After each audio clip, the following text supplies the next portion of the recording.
Explanation of Isaiah 66 verses 15 to 21. This is part 1.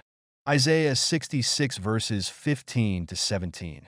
For behold, the Lord will come with fire, and with his chariots like a whirlwind, to render his anger with fury, and his rebuke with flames of fire. For by fire and by his sword will the Lord plead with all flesh, and the slain of the Lord shall be many. They that sanctify themselves and purify themselves in the gardens behind one tree in the midst, eating swine's flesh, and the abomination, and the mouse, shall be consumed together, saith the Lord. After God has done all he can do to direct the path of his servants, when there is no more remedy, just then, divine retribution is to be meted out. Those who continue to walk in their own way will then find themselves in the wide path where there is no divine mercy, where the avenger of justice takes his toll. They are those who sanctify and purify themselves in the garden behind one tree, behind the leader. That is, they pretend to be very religious in their gathering places, trusting that the minister will lead them through to the kingdom. They indulge in the use of forbidden meats, and at the same time boastingly pretend to be sanctified and purified. To the Lord, however, they appear as whitewashed sepulchres full of rotten flesh, as cups that are clean on the outside but filthy on the inside. Isaiah 66 verses 18 and 19. For I know their works and their thoughts. It shall come that I will gather all nations and tongues, and they shall come and see my glory. And I will set a sign among them, and I will send those that escape of them unto the nations, to Tarshish, Pool, and Lud, that draw the bow, to Tubal and Javan, to the isles afar off, that have not heard my fame, neither have seen my glory, and they shall declare my glory among the Gentiles. What the Lord is about to do is not to be done in secret. It is not an imaginary thing, not something enshrouded in mystery to be guessed at, but it is a plain and open act before all the nations. No longer try to console yourselves that this slaughter of the Lord is something imaginary, or that it takes place after the close of probation. Now, get ready lest you fall. Let no man divert your attention from it.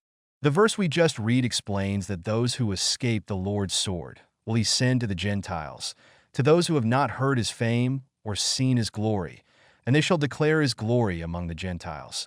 They shall bring to the house of the Lord all who will be saved. Here let us read the Lord's exact words.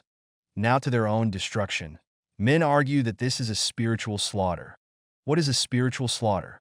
No one knows, although it is plain to see that it is the judgment for the living. The fact that for over a century the denomination has been teaching that the judgment for the dead is to separate the good from the bad, the tares from the wheat.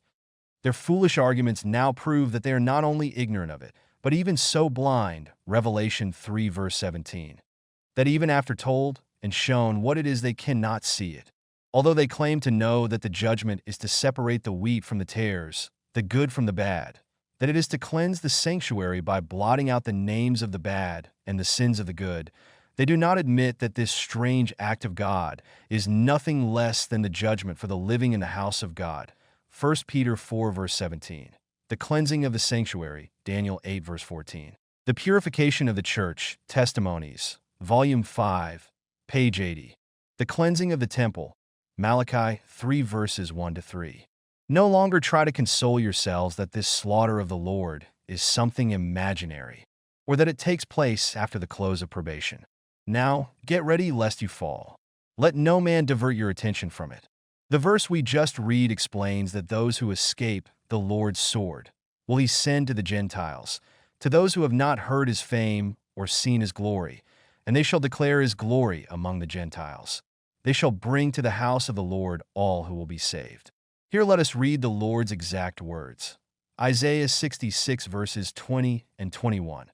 And they shall bring all your brethren for an offering unto the Lord out of all nations upon horses, and in chariots, and in litters, and upon mules, and upon swift beasts, to my holy mountain Jerusalem, saith the Lord, as the children of Israel bring an offering in a clean vessel into the house of the Lord.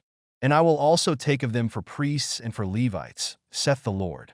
Now, in view of the fact that those who escape the slaughter of the Lord are sent as missionaries, preachers, and ministers to all the nations and peoples who as yet know not God and his gospel, There is but this conclusion, that the slaughter takes place only among God's people, that it is the judgment for the living in the house of God. 1 Peter 4 verse 17. That shepherds are slain because they have kept the sheep away from the Lord's green pasture.